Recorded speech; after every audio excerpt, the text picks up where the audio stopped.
புறக்கணிக்கும் NDA-வை தோற்கடிப்போம். விரட்டி அடிப்போம். NDA டப்பா என்ஜினை விரட்டி அடிப்போம். விரட்டிடுவோம். டெல்லி அணியை விரட்டிடுவோம். காத்திடுவோம். தமிழ்நாட்டின் உரிமைகளை காத்திடுவோம். வெல்லட்டும்.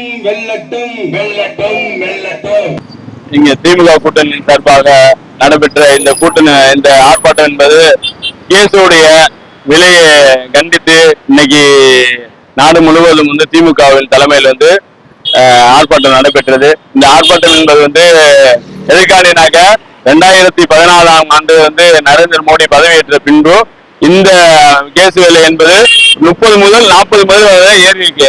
410 ரூபா மோடி ஆட்சிக்கு வர்றதுக்கு முன்னாடி 410 ரூபாயில இருந்து 450 ரூபாய் கேஸ் இன்னைக்கு 1000 ரூபாய் தாண்டி இன்னைக்கு விற்கப்பட்டது.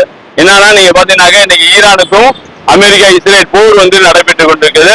இந்த நேரத்துல அமெரிக்காவுடைய அந்த பேச்சை கேட்டுட்டு நரேந்திர மோடி ரஷ்யாவிடம் வாங்காததோட காரணத்தினால இன்னைக்கு கேஸோடைய தட்டுப்பாடு அதிகமா இருக்கு. ஜலசந்தியில இருந்தக்கூடிய இந்த 2 கப்பல்கள் இந்தியாவுடைய துறைமுகத்துக்கு மும்பை துறைமுகத்துக்கு வந்தது காரணத்தினால இன்னைக்கு கேஸ் பெட்ரோலுடைய தட்டுப்பாடு இல்லாம இருக்கு. இதுவே அங்க அந்த கப்பல்கள் அங்க நிறுத்தப்பட்டு இருந்தால் உண்மையிலே இங்க மக்கள் பெரிய ஒரு திண்டாட்டத்துக்கு பெரிய ஒரு பாதிப்புக்கு உள்ளாயிருப்பாங்க. இன்னைக்கே நீங்க வட மாநிலத்திலையும் தமிழகத்திலையும் நீங்க பாத்தீங்கன்னாக்கா பெரிய ஒரு பெட்ரோல் பங்குலையா இருக்கட்டும் கேஸ் தட்டுப்பாடுல காரணமாக ஒரு 4 நபர்கள்ட்ட இறந்து போயிட்டாங்க.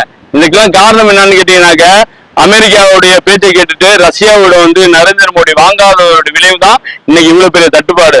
இதெல்லாம் போக்கணும்னாக்க கண்டிப்பாக மக்களுக்கு இப்ப வரக்கூடிய தேர்தல் 2026 தேர்தல் இது கண்டிப்பாக முறையில் மத்திய அரசுக்கு எதிராக நம்ம போக்கு நிச்சயமாக மக்கள்கிட்ட இருக்கும்.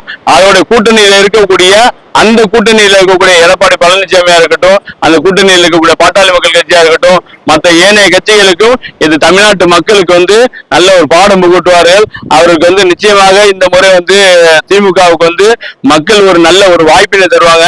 ஏன்னா மத்திய அரசு கொண்டு வரக்கூடிய திட்டமா இருக்கட்டும், கேஸ் விலையா இருக்கட்டும், ஜிஎஸ்டியா இருக்கட்டும், எல்லாத்தையும் எதிர்த்து நிற்கக்கூடிய ஒரு மாநிலத்தில் தமிழகம் தான் முதன்மையா நிற்கிறது. அதுலயும் திமுக அரசு என்பது ஒரு சரியான ஒரு பாதையில போயிட்டு இருக்கு. மீண்டும் ஒரு முறை திமுக ஆட்சிக்கு வரும் என்பதும் மக்களுடைய நல்ல ஒரு கருத்தாகவும் நல்ல ஒரு பதிலாகவும் இருக்கு.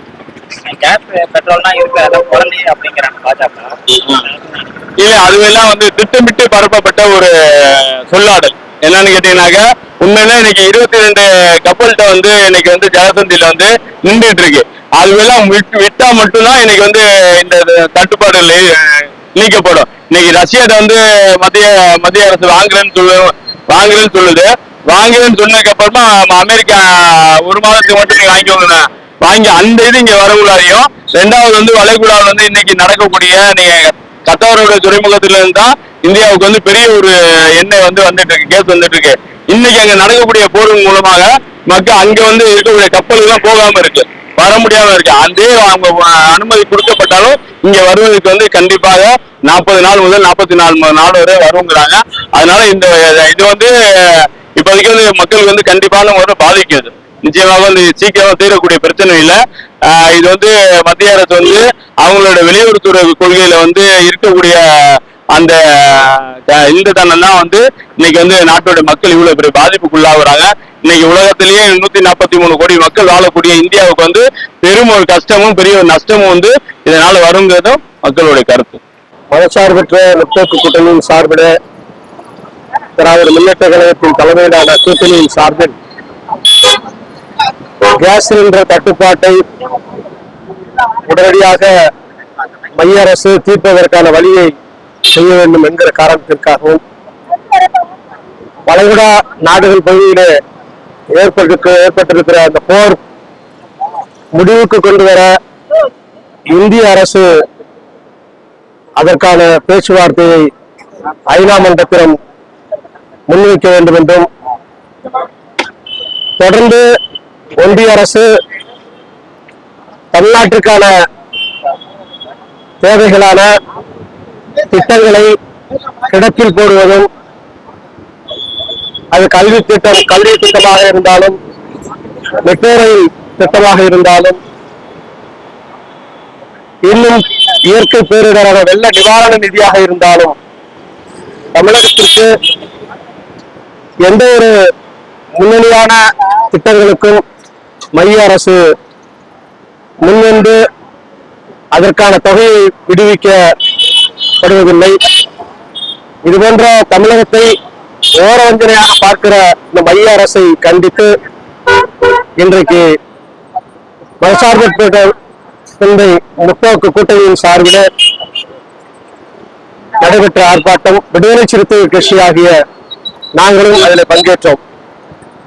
இப்ப வந்து பாஜக சொல்றாங்க, இப்ப பெட்ரோல் டீசல் தான் இருக்கு, கேஸ் தான் இருக்கு, மக்கள் யாரும் மீதி அடையாதீங்க, இதெல்லாம் குரலி அப்படிங்கிறாங்க. அதே திட்டத்தை அவங்க அறிவிக்கிறாங்க.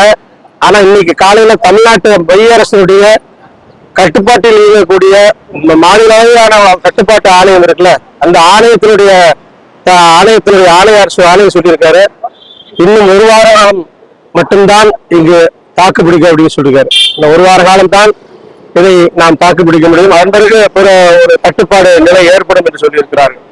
இந்தியா கூட்டணி இருக்கு, இந்தியா கூட்டணி இருக்கு. வந்து இந்தியா கூட்டணி வந்து விஜய் பேருவார்னு நினைக்கிறாங்க, சிபிஐ பேருக்காராங்க. என்ன ஆகும்னு நினைக்கிறீங்க?